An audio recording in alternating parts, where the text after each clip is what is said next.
with regards to the radiation and how to deal with it, I mean, how should I deal with it? No, how should you deal with it? You cannot deal with it. You need to move arms and legs while you still can. And if you cannot, you just need to pray to God, I mean, for the salvation of your souls. But regarding myself,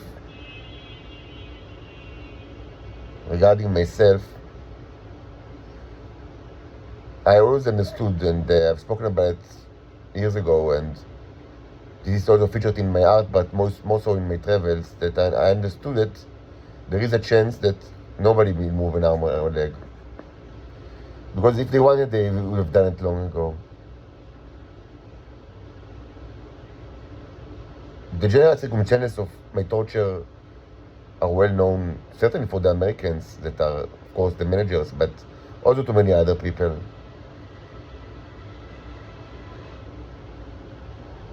And they wanted it that way because they hate God.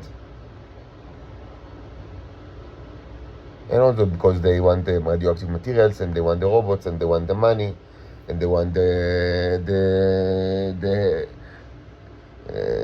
bodily modifications and medical advantages, and they are sadistic animals.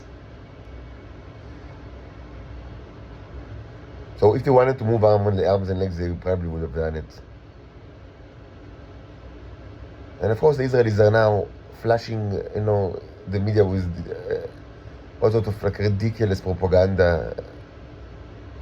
Again, the everlasting sort of, yes, we can defeat God if we only do the right trick. One more trick is enough, and we will win God.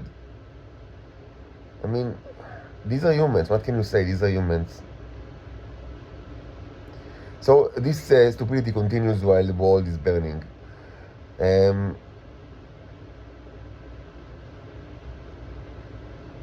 I've just rewatched the Firebeard videos. By the way, the Firebeard is a reference, to the ballet of Stravinsky. I really like both. The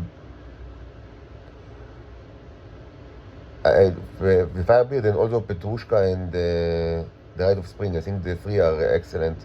I think Petrushka is my favorite, but all the three are are excellent.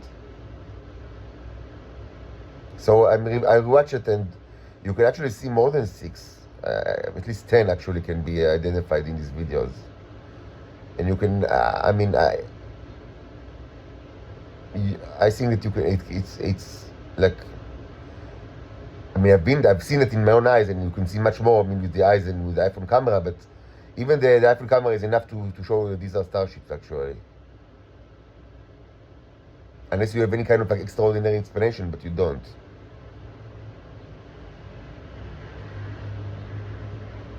So the radiation is a fact, and the end is near.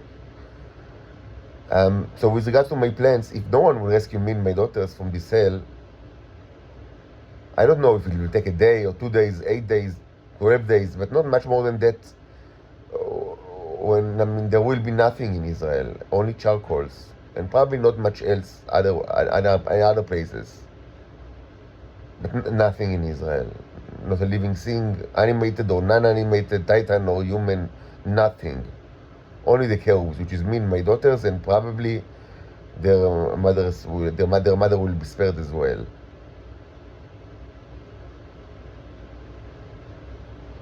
Nothing will be left in.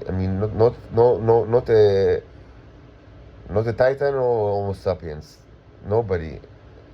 Arab or Jew or Israeli or non-Israeli, ages 0 and above, nothing. Only charcoals. And of course a lot of worms. Probably the biological ones will not survive, but the synthetic ones will survive the radiation. So if this is going to be a reality, and there is a good chance that it will be reality, because the only thing that can prevent it is dramatic change in the inclination of humans all around the world to move the mouth and the tongue, and we do not see such an inclination. We do not see demonstrable movement of arms and legs. No. Certainly not to the extent that is needed in order to change the trajectory of the events that will lead to Israel being charcoals and the rest of the world not much better. So if and when this should happen, and I am prepared for that because this was part of my journeys. As I've said with the Model 3, I should just say that in that case the idea is to, yes, just like in an apocalyptic scenario, just like in the also like apocalyptic movies, to find my daughters shouldn't be difficult. I know where they live, so I mean in that case I should find them and just pick any car, hopefully with the mother, and drive to Egypt. Not that difficult, I've done it many times during the last couple of years.